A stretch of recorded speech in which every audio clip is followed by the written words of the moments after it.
SAM represents the largest single international NGO organization based here in Washington, but all of its members, some 200, I believe, members, operate in almost every country around the world.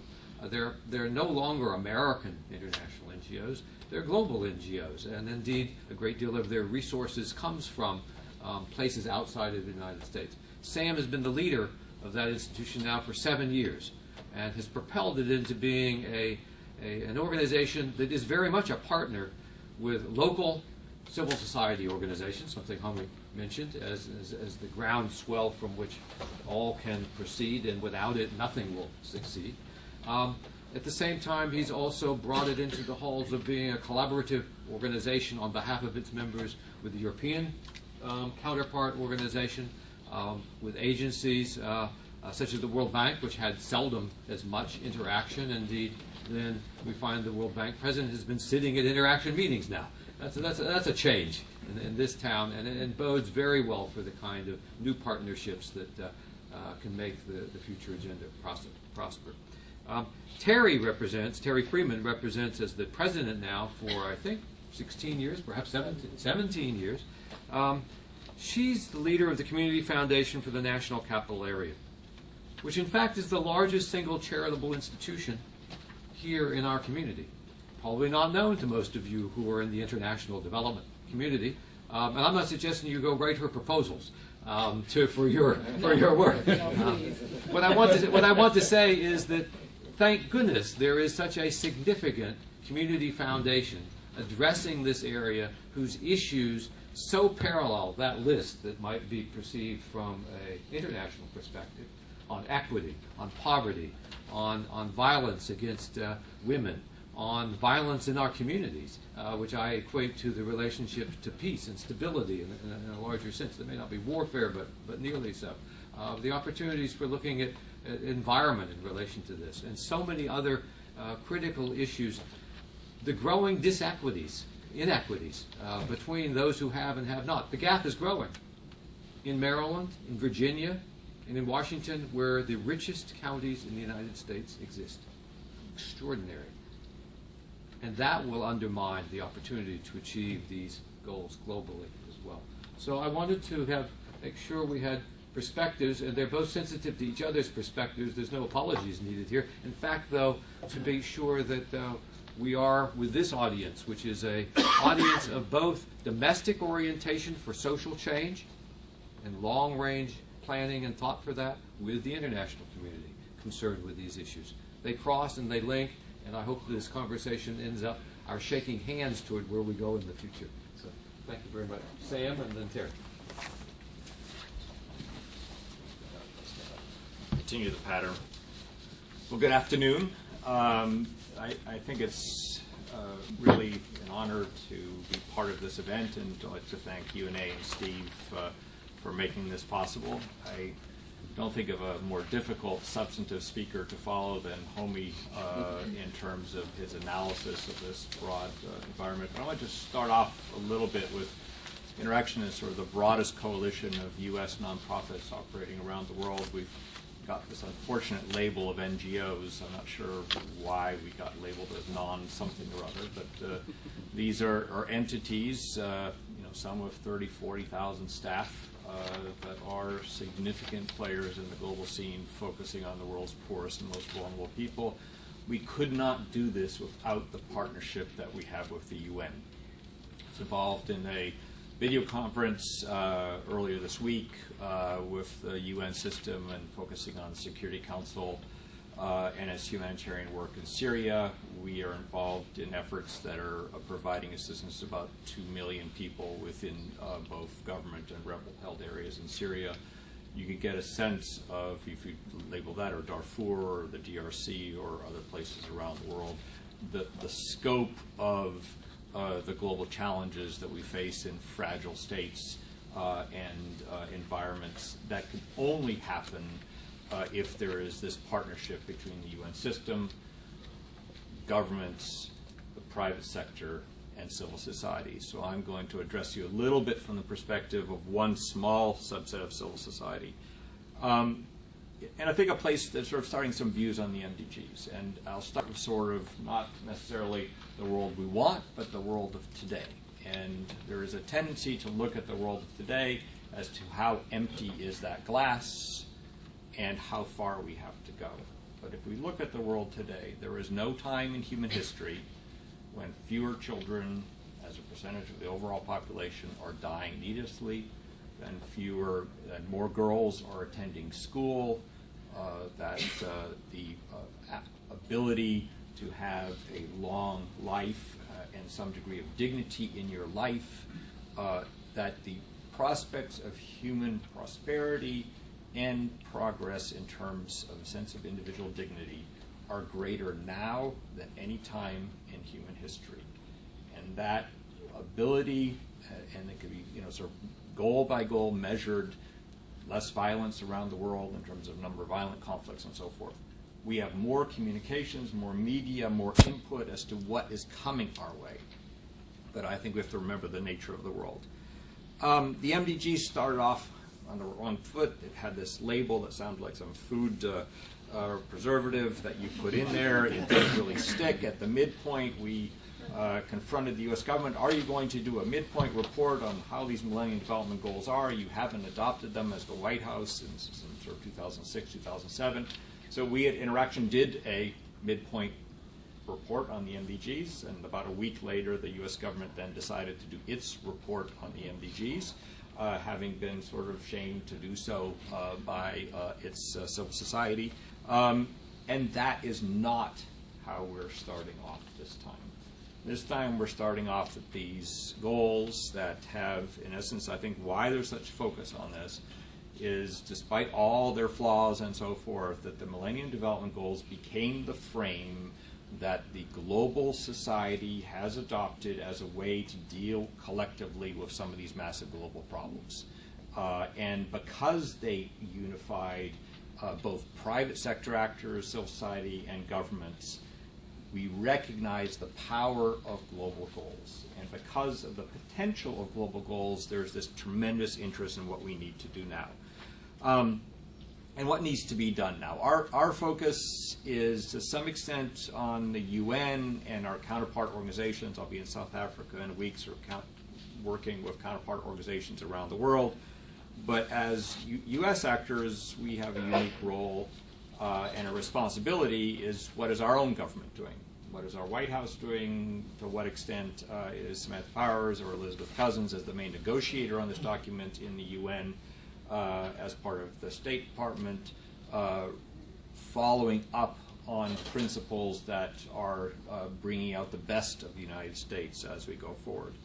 I think the nice thing is, and I think Homie had this sort of fear that the report that, would it be received well or not well, and it was sort of the report that had to come out. What came out was nice in that every sub-community was able to see in the report. It's almost like looking at a mirror, one of those 1970 disco balls, and there are lots of mirrors out there, and everyone could see their piece, and we're all there. And the fear was that there'd be something where pieces were missing. Well, it's all there. The other risk is that there's so many pieces that all falls apart.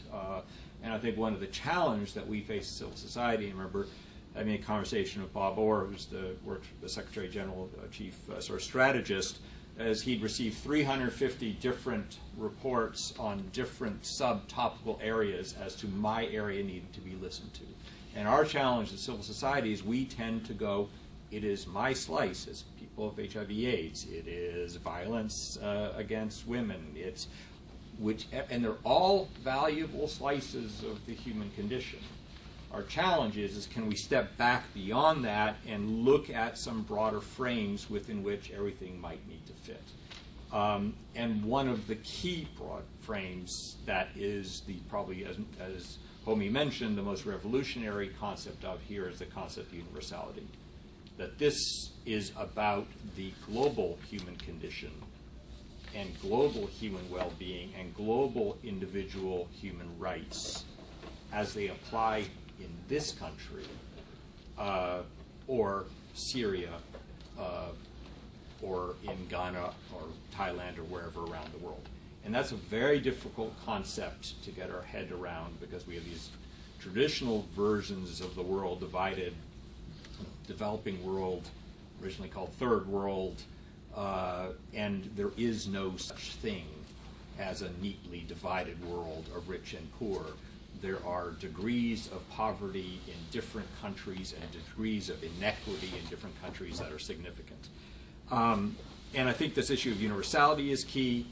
The other challenge ultimately that is key here is, can we bring together the dialogue of the environment and climate change and the dialogue of human dignity and poverty in a way that they merge or are able to be distilled into a few common goals. And I think civil society has as much work to do on that as governments. Second point in terms of what needs to be done, or third point is, I think it's to some extent not totally captured in the high-level panel's report, is ultimately this is about human rights. If we don't bring this back to individual rights, and I'm talking about economic and social rights of individuals, we'll deviate a bit. The report nicely highlights two areas which we really are going to stress is, and because we think they are at risk, is the issue of peace building and governance, the fact that that cannot be separated from development, and lastly, the issue of the data revolution. And what do we mean by data revolution? Most of the work and most of the places where interaction members operate, which are the sort of the poorest places on earth, in the most fragile environments, we have no clue of what is actually happening data-wise. And we have data saying we have a clue, but we really don't. So it is for those billion people who are beyond the sort of data of the world that we're going to have to get our heads together. Call to action, and just end with this. Ultimately, I've said the world is a better place now than it's ever been. We are not going to get to zero on infant mortality or significantly, in our short period of time, in essence, eliminate extreme poverty, in essence, significantly reduce human suffering around the world, if development is seen as something simply that nation states do. Development is about societies developing themselves, it's about communities developing themselves, it's about individuals taking a decision to develop their own life and have a say over their own life. That is as true here in Washington, D.C. as it is in Accra, Ghana. And we need you to be part of that process. Thank you.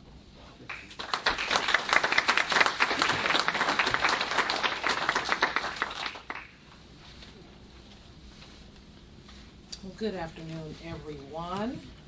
Thank you for inviting me to participate. Now, I have to tell you, I don't travel in global circles. I am somewhat, I would call myself a local yokel, even though I'm not from this area. I've been here for far longer than I care to admit. So I'm learning the language because there's a whole jargon. I always talk about philanthropy having its own jargon. And boy, does development have... See, development to me means one thing. Development to you means something totally different. But I want to thank the UNA NCA for inviting me to participate in today's gathering, in particular to Steve Mosley and to Ed Elmendorf for inviting me to participate. And I have to tell you that when I was initially asked to participate, beyond just sitting in the room and listening to what was going on, I was really quite conflicted. I reviewed the lofty goals of the world we want and immediately thought, you know, if only that world was actually reflected in this community. If only this community could get a portion of the resource, of the time and the talent and the treasure that will be deployed to transform these aspirations into realities. If only I could get the brain power that will dedicate its time to thinking about and implementing these goals, to visit communities in Southeast Washington, D.C., southern Prince George's County, the Route 1 corridor in Northern Virginia, and Up County and minority and immigrant communities in Montgomery County, Maryland. You see, I really couldn't get past the fact that, yes, we want to end extreme poverty. Who wouldn't want to do that? In the context of sustainable development, and have in place the building blocks of sustained prosperity for all. And I take these words right from The World We Want. But I want to start here. Our community can't entertain a conversation about world peace and ensuring that justice institutions are accessible, independent, and well-resourced, and respect due process rights without first taking a look at why our local juvenile justice facility in the District of Columbia is 99% youth of color, specifically black and brown children. How could this community focus on the world's goals for quality education and lifelong learning when we continue to tell the tale of two regions when it comes to education, with two of the highest performing school districts in the country and two of the lowest? How could we, and in this instance the we is our nation, even begin to talk about good governance, accessibility to public information, and increasing public participation in the political process globally, when the place in which we convene today does not even have voting representation in Congress, or the ability to spend its own tax dollars without the okay of Congress? Was there any other major urban city that was handicapped over the past few weeks because their budget wasn't approved? I think not. And more concerning, the recent rollback of certain elements of the Voting Rights Act and the desire to reduce access to voting privileges by some states would seem to be an example of us needing to take the rock out of our eye before we look at the speck in others. But then it occurred to me that, in fact, all of the stated illustrative goals are goals we want for this community, and in fact have begun to work toward in a myriad of ways. In fact, our mantra at the Community Foundation is equity, access, and opportunity for all. The framework for our community leadership work is to promote economic security for all the residents of the region, a region that is quite prosperous, but a region that is quite divided. Within that work, we are using our resources that are meager, I might add, to focus attention on reconnecting youth who are not in school or connected to employment opportunities. That was an element of the World We Want report. Workforce development is also an emphasis, and we focus on securing a post-secondary credential that supports a living wage job. And finally, we want to support a sustainable safety net because, as we know, life happens. And in particular, we want to focus on the prevention of homelessness. And there are other organizations in our region that are tackling the issue of sustainable development in our region. The local Metropolitan Washington Council of Governments issued a report several years back called Region Forward.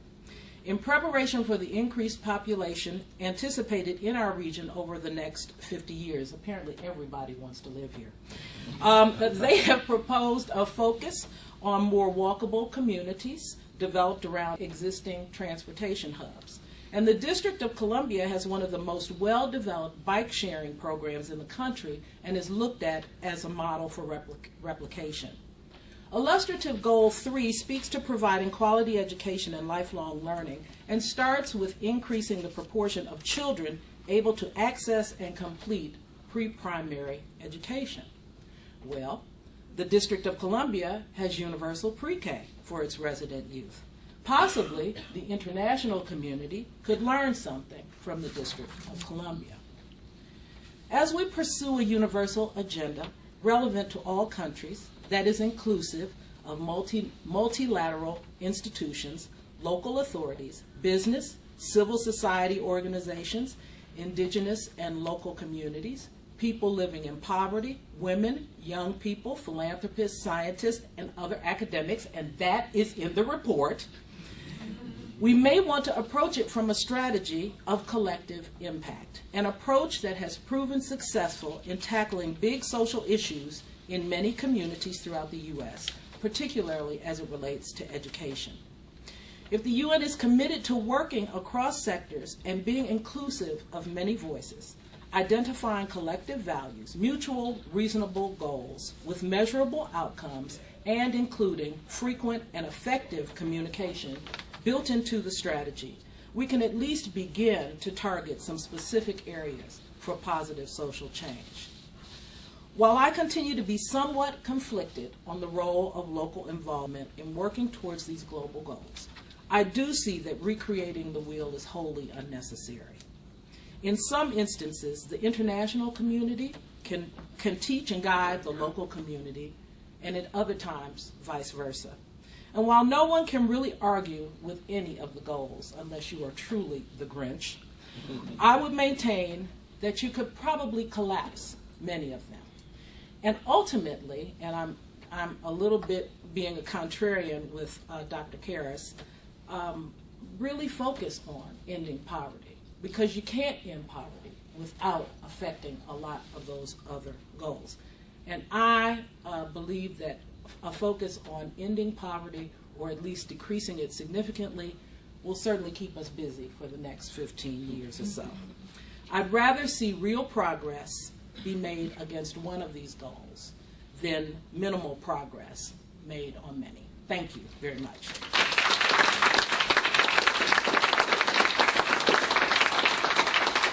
Thank you very much, Terry. Thank you very much, Sam, as well. Steve, just one thing. Yes, Ed, please stand up. Ed Almador. We have almost 100 people here going to different rooms, and there's a high risk of confusion. It's very easy to see where we've asked you to go by going to the handout, which is in your folder, which has the names of the groups. We made allocations based on the expressions of interest of the participants, so we would appreciate your going to those tables. Obviously, there's some flexibility, but limited.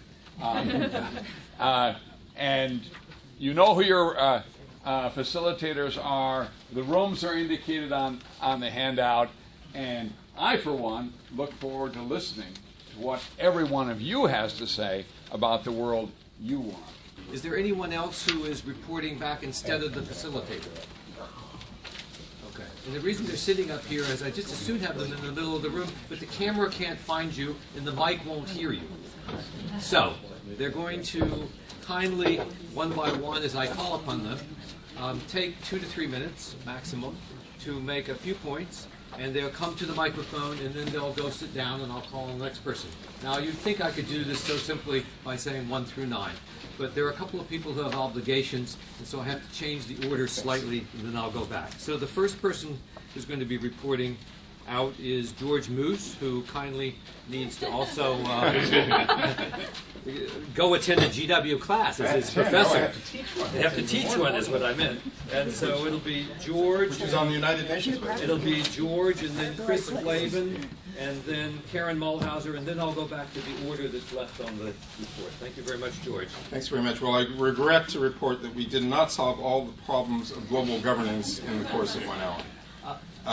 And I think we all acknowledge that probably no challenge is more daunting than this challenge of governance, because it is intimate to every society. It's not something you can sort of stand off at a distance and try to deal with.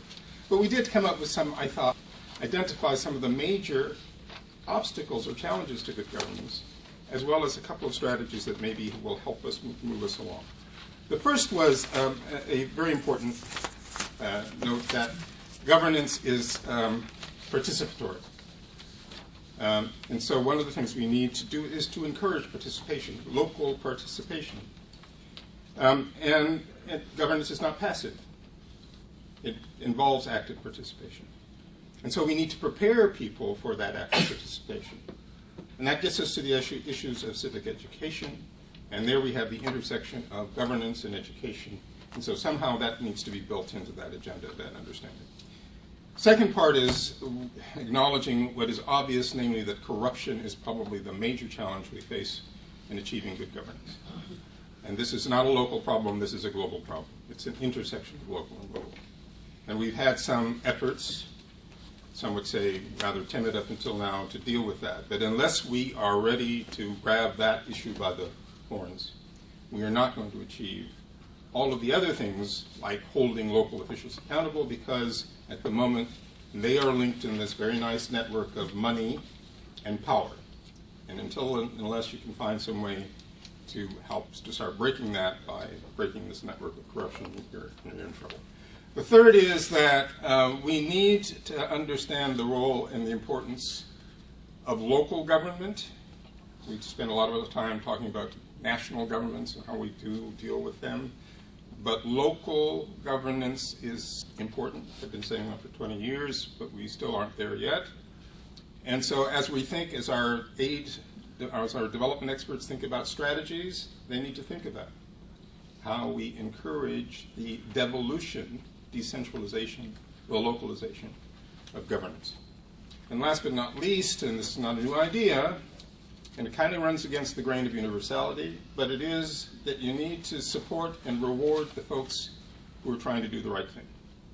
So that when you find organizations, countries, whatever, institutions which are trying to do the right thing in terms of promoting good governance and practicing good governance, you need to find a way to reward them. And hopefully through rewarding them, you're also sending a message to others about what they need to do and the rewards that await them if they do it right. That's it. Thank you. Sounds like a great table. It was. Thank you. We call on Chris Flavin, who's going to report on environment, energy, natural resources.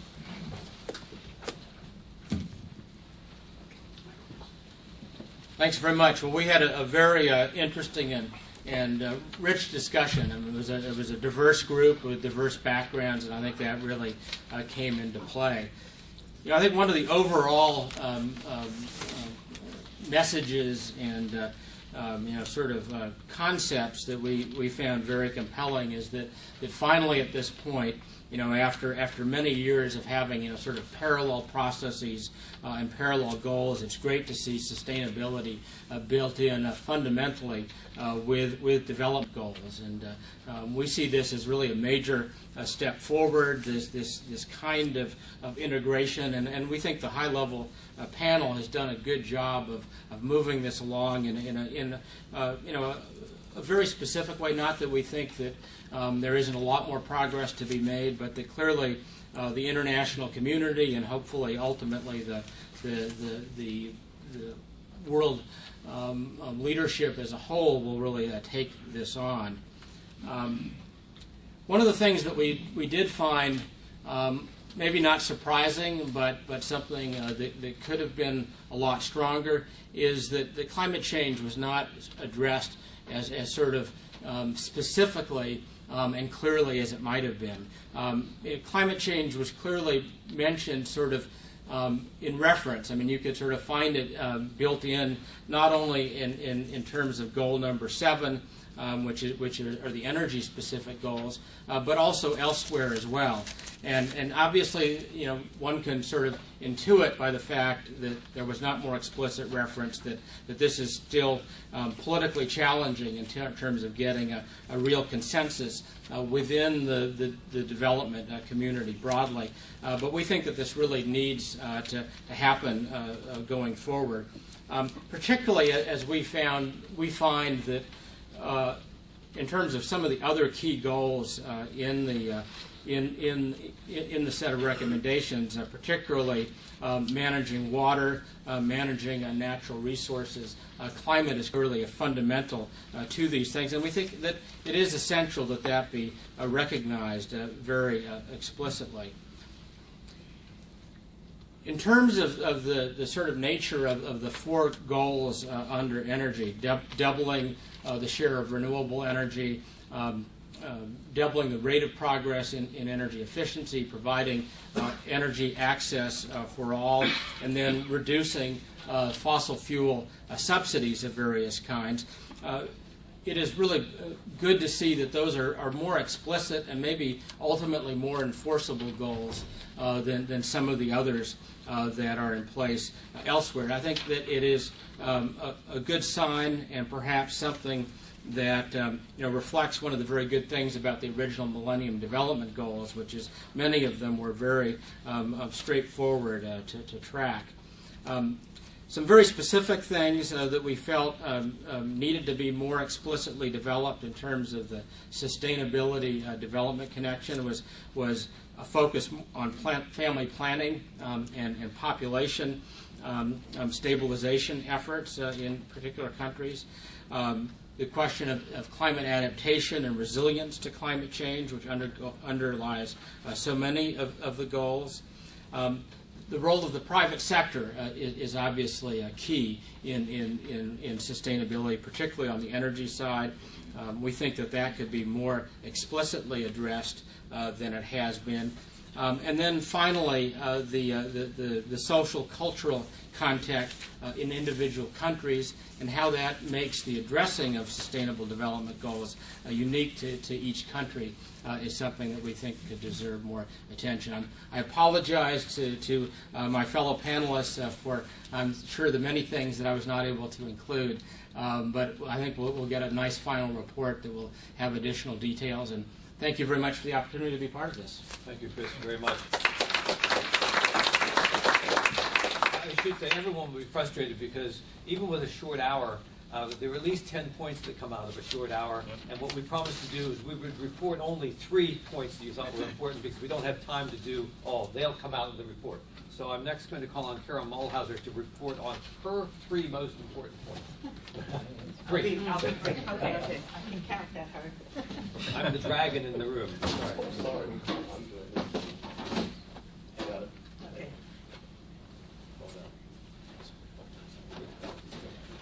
What an exciting afternoon. And I want to start by saying I wasn't really sure how many people chose the table on gender equality as their #1 table, but they were going to be all women until Tim showed up at our table. And in an effort to get some gender balance, we had at least one man there.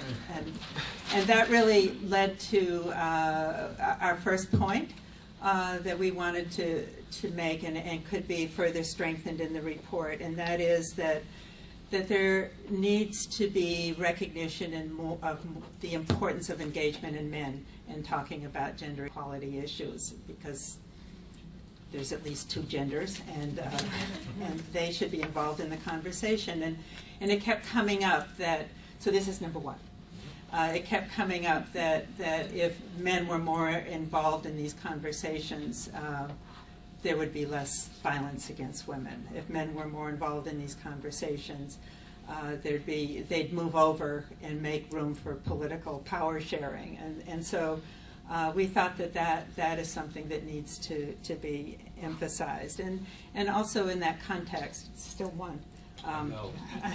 Is that we learn gender expectations, and so that needs to be part of the education of our young people.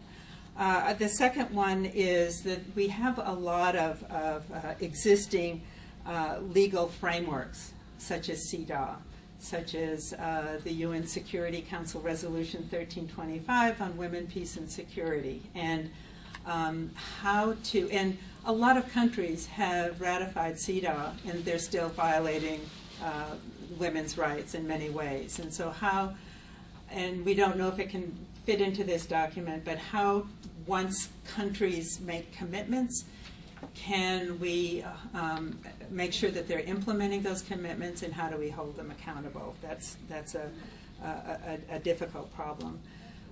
We didn't really find a significant reference to the particular problems of women in conflict, as long as rape is a weapon of war, then women are experiencing conflict differently than men and women and girls. And also that until there's more balance, gender balance in the peacemaking post-conflict tables, the peace is not going to be as lasting as if there was better balance of women there.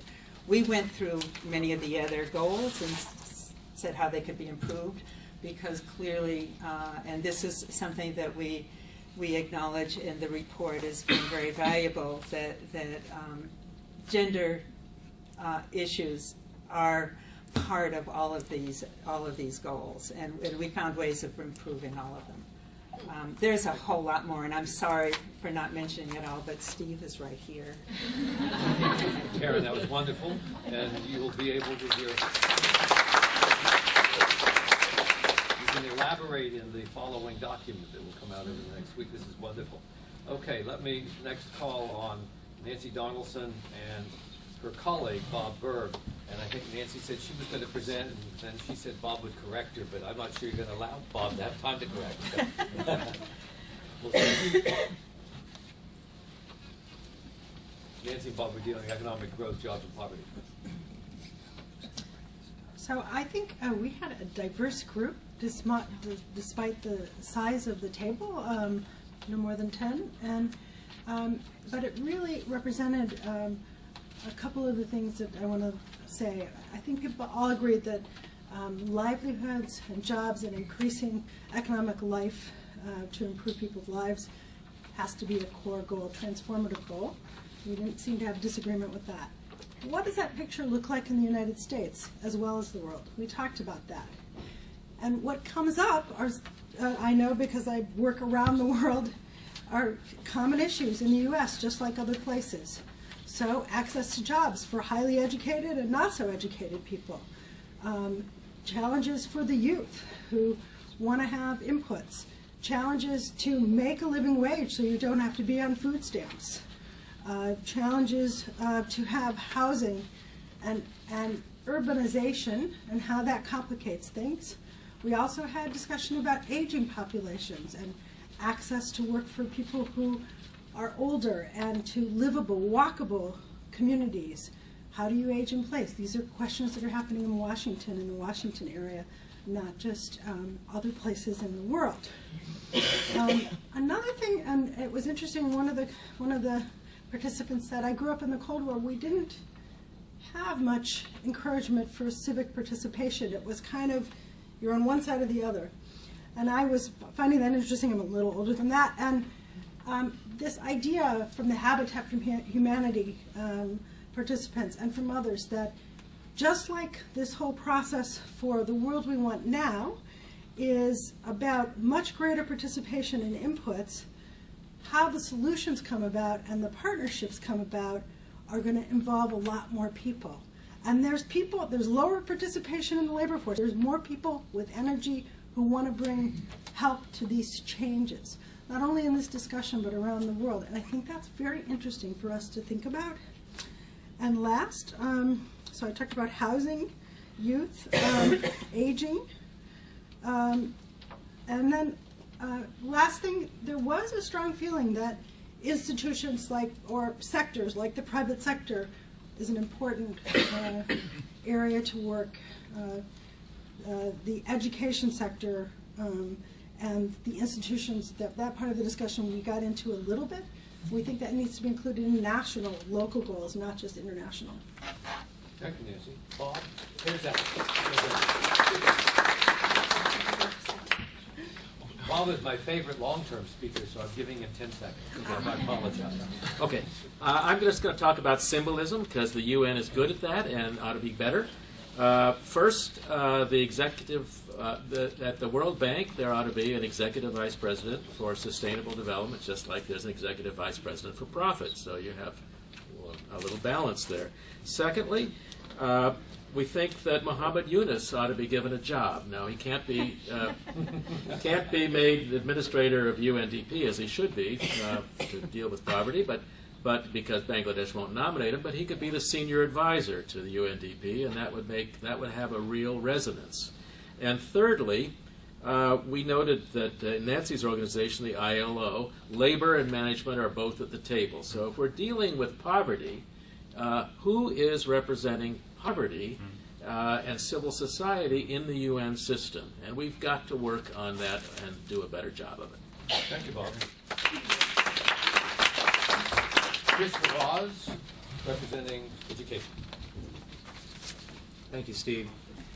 We had a very interesting and rich discussion at our table as well, the education table.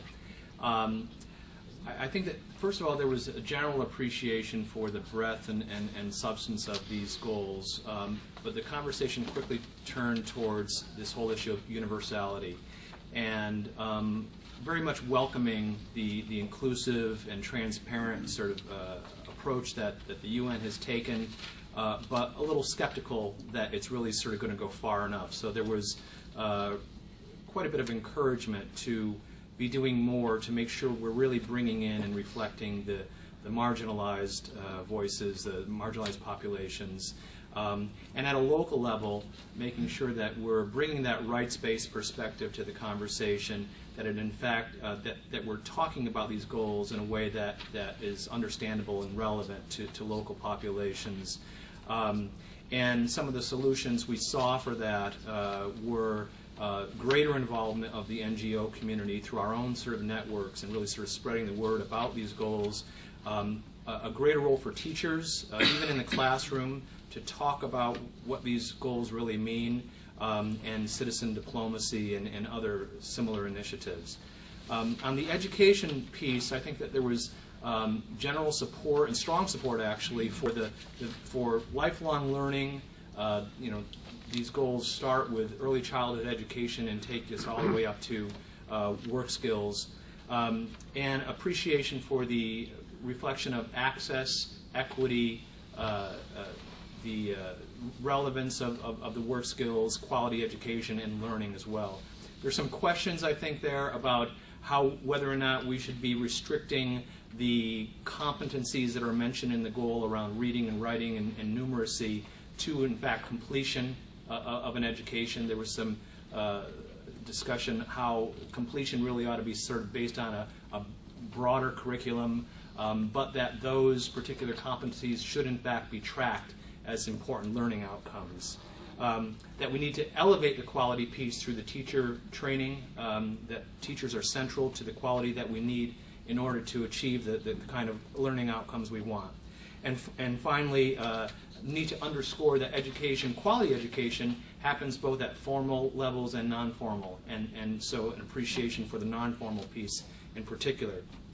Final point is that in terms of sort of new and interesting ways that of development that need to happen in order to realize these goals, that in the education piece, we really need to be doing a better job of collaborating across a range of stakeholders and pointing them all towards responding to country national education plans.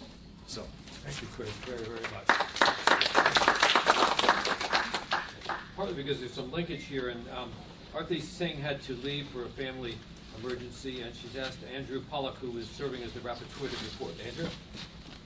Andrew's with the U.S. Institute Peace. And this is on youth development and training areas. Yes, so on youth and training, we came up with 3 points. Number 1, we need to not just be educating to educate. Number 2, how can we advocate or promote this in the Mid-Atlantic? And number 3, there needs to be specific language on addressing youth bulges, the 18 to 30-year-old age group. And I'll elaborate on those points. For the educating just to educate, we need to focus on the outcomes that are relevant to jobs, making sure that we're teaching young people how to do things that will get them a job. Point number 2, how are we promoting this in the Mid-Atlantic? We thought of some of the different partners we could work with, Life Pieces and Masterpieces, and the Community Foundation. And then we also need to be looking for opportunities for young people to be engaging in the nation's capital, talking with elected officials and also government officials. And then point number 3, we need to be we need to have language addressing the youth bulge. So empowering young people to engage in a constructive way, in constructive behavior in society. We had some really good general points too. First of all, we should have perception indicators for each of the 12 goals. How do the populations perceive the success of each of these goals? Point number 2, we think there should be more specific mentioning of stopping human trafficking. It's a little bit laid out in point 11, but we thought it should be more specifically mentioned. There needs to be more language between the individual and the nation, so the community level in between those two. And we finally thought that countries are doing a good job of this, countries like India, but countries need to continue focusing on how they can adapt Millennium Development Goals to their specific country. So, Excellent. thank you. Thank you very much. Alex Shakow, working on financing for development. Thank you, Steve. This financing for development category is not as easy to deal with as some of the more directly sectoral issues. But first of all, we thought that the report did very well in laying out what the issues are and what the objectives are and so on. It's quite an all-encompassing category, since it covers everything from trade through aid through everything else that has some link to finance. We discussed for a while the universality issue.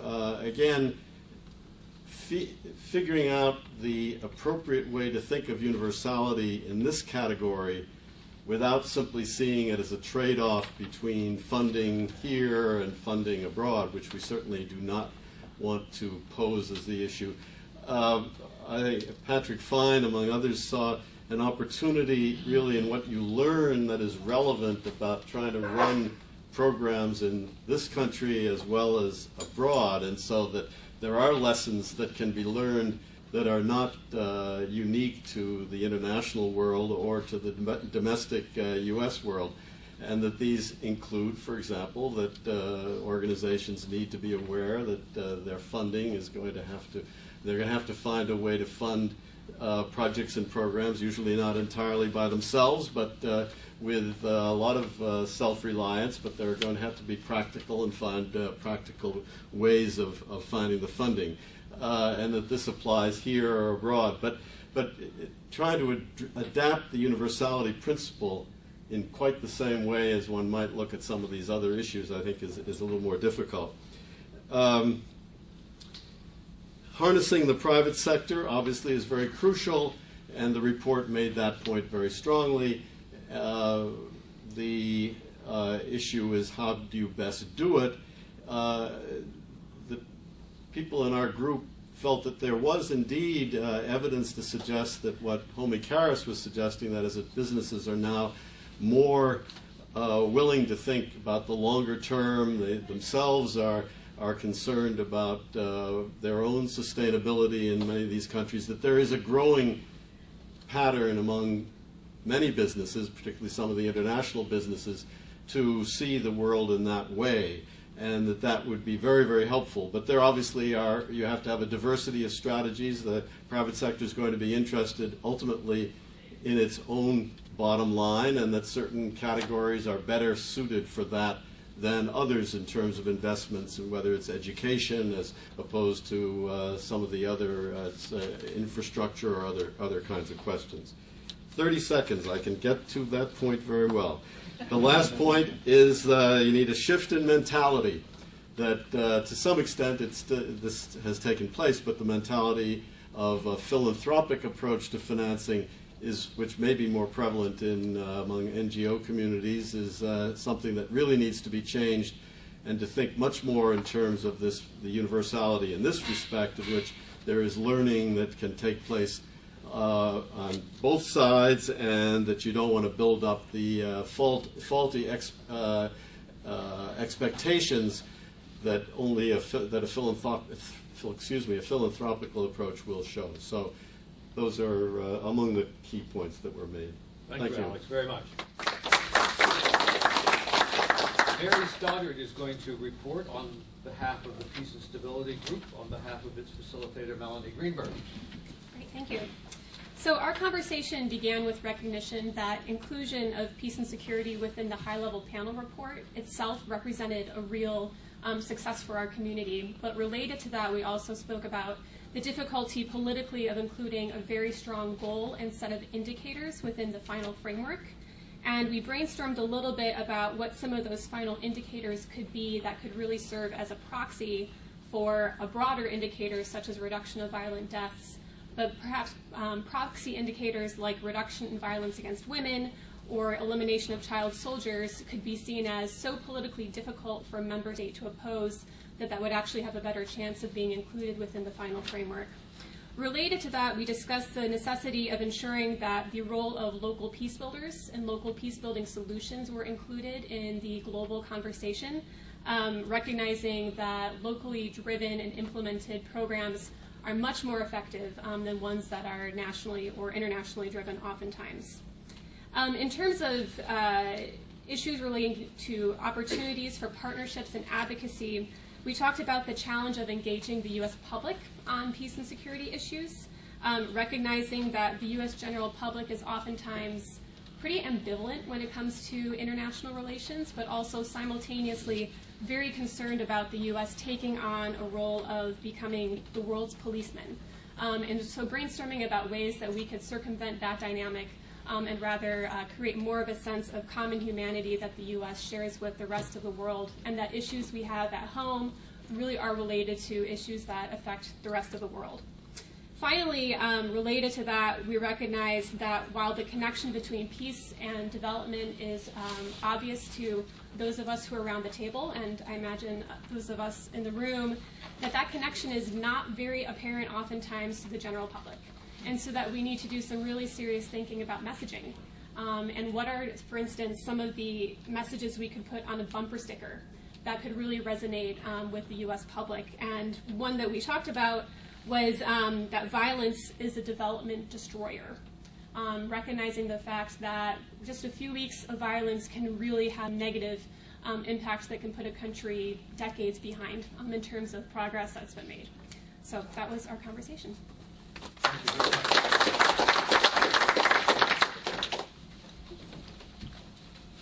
Last, but by far not least, because underlying a lot of this report, I sort of saved it to the end. I wanted to hear what you had to say about building partnerships, and you're with Vivian Larry-Derrick.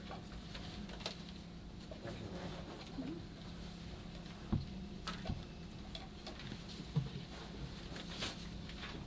Thank you, Steve, and thank you to our remarkable group. We're not a sector when you look at, this was partnerships was our topic, and when you look at these 12 topics and goals, you don't see partnership there. So we concluded that partnership is the only means by which you can reach these 12 goals. We talked about different types of partnerships, partnerships between the private sector, for-profit and not-for-profit, and then we talked about public-private partnerships for the majority of our time.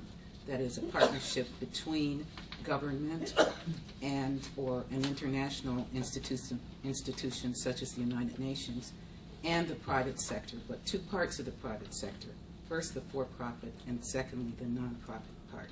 And we thought that that was very, very important to continue to emphasize. Secondly, we talked about the benefits of successful partnerships. And we said that these partnerships have to have a clarity of division of labor. They have to have shared values, and that was particularly important, so that from the very beginning you have the same end goals in mind. We also talked about the need for shared finance, that this shouldn't be just a one-way street, that the for-profit provides all the funding, and where does that leave the NGO or the civil society organization? We said that the successful partnerships also had an element of urgency. We talked about one here in Washington that came about in the financial crisis, but when there's that sense of urgency, then that brings everybody together. We also said that it was very important that civil society contributions to the partnership were highlighted and emphasized, so that there's not the view that it's only, again, the private sector that's driving this, but that the nonprofit part has a point of view to express. Thirdly, we looked at looking forward, and what will this mean. So we talked a lot about the need for strong metrics for M&E. And then we also said, but once you decide what you're going to start reporting, you need to know what the substance is. we also said that we need to make sure that we listen to the point of view of people on the ground, of local people. It's important to get that local perspective, particularly of CSOs. That we would encourage multi-sectoral partnerships. And we had a good example of a partnership that involved the private sector, NGOs, in housing and the environment, and showed the linkage between the two. So whenever you're doing a partnership, if you can make it multi-sectoral, then that enriches the partnership, we thought. And then lastly, we talked about the need to link national and international. And we had several examples of a project like here in Washington, D.C., that is thinking about working on art and artistic expression with Austrian NGOs. So we thought that that was an interesting example. So that was us, but the important thing is that we are not here, but you can't get there without us, public-private partnerships. Tour de force of presentations. I didn't overlook anyone, did I? And we have a few more minutes. And I was asked to summarize this at the end. I'm not going to try to do that. You'll be happy to hear that. But I'll tell you, if you just think about some of the key words that were just expressed, you can write your own summary, and we're going to be writing a summary and sharing it with you, and then getting your feedback over the next several weeks so that we end up with a shared report to share then with the United Nations Foundation. I kept hearing private sector and looking at that from a new set of perspectives. And in partnerships. I kept hearing about more participation, and that was defined in so many different ways here. But the underlying and the undergirding of success will be more participation. I heard constantly about the references to more active local rather than national or global, if you will, in terms of governance, in terms of relationship building, in terms of honesty, in terms of integrity, in terms of transparency. Those would be critical. I did think, and I guess I was very biased at this putting the meeting together, that there really would be an energy, I believed, between the local and the international, and it would excite people. And in my last 10 years before I retired, that was one of the most exciting things I found, having been an internationalist, is that I could begin to understand a new jargon and participation, and it energized my family and myself and the people around me. It sounds like it would energize all of us, and that may be something on which we could build as an institution here in the Greater Washington area. I think there's also a perceived change in all of the traditional issues of financing and giving and charity, and that it's going to involve a much greater definition of what is charitable participation. It's not giving so much as it is full participation. And it's not so much just a business, it's every business. We're all in business, so to speak, whether we're private or profitable or governmental or not. It's going to involve a great change. And I kept hearing that, that people are cynical about the past in being able to accomplish this future agenda unless we really enlarge the circle in a way that's going to take a different mentality. Somebody said that in the thing. I'm going to end there. That's enough to say about summary points. It was an extraordinary set of commentary. What I certainly learned is we didn't plan well enough to have 2 hours of roundtable. That's another thing.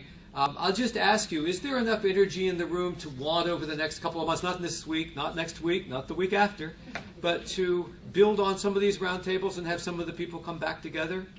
Yes? Yes. Fantastic, because that's what UNA NCA is in a position to do, is to encourage the partnerships among us wherever we come from, and to do it in partnership, not just as a single institution, but with all of your institutions and the identity of your institution so that you're part of that process.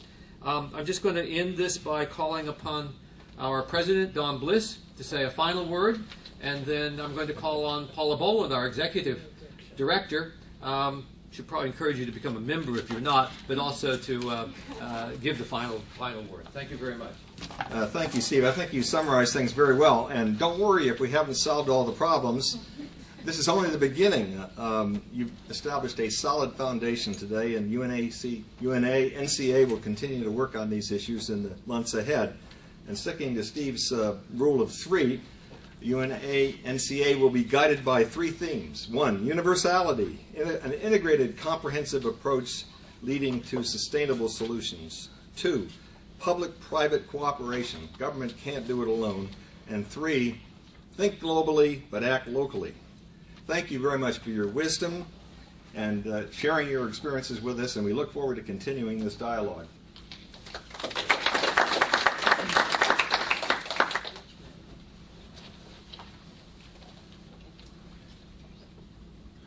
Wow.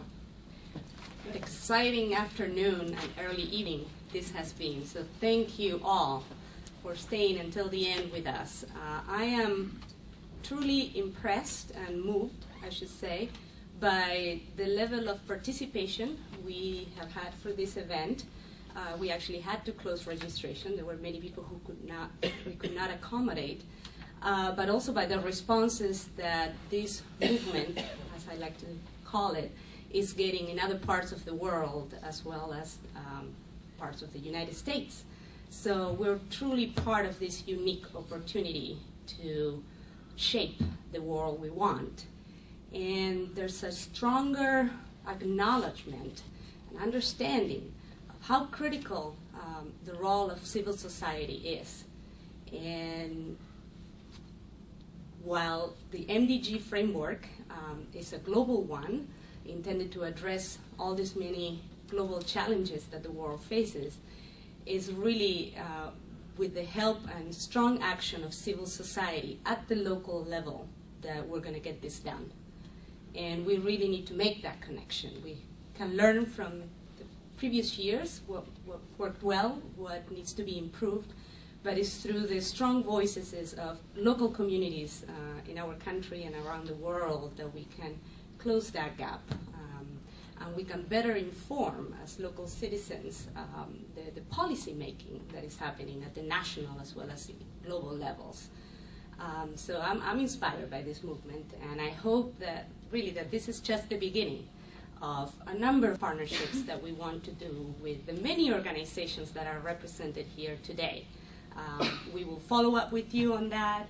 We will remind you to join UNANCA if you're not yet a member. It's really a very modest membership fee, and you get to engage in the many activities and programs that we have. But more importantly, we need to build momentum. Tremendous effort went behind the scenes to put this event together, and I do want to express appreciation to our leader, Steve Mosley, because he really pushed us all forward. Our president, Don Bliss, Ed Elmendorf, my team in the office, our sponsors. We've been working for months, and we're going to build on this momentum, and we're counting on you to work with us and really make our voices heard. Thank you very much. Thank you all. Have a wonderful evening. Thank you. If anybody has ballots, What? yeah. Oh, thank you. Okay. Okay.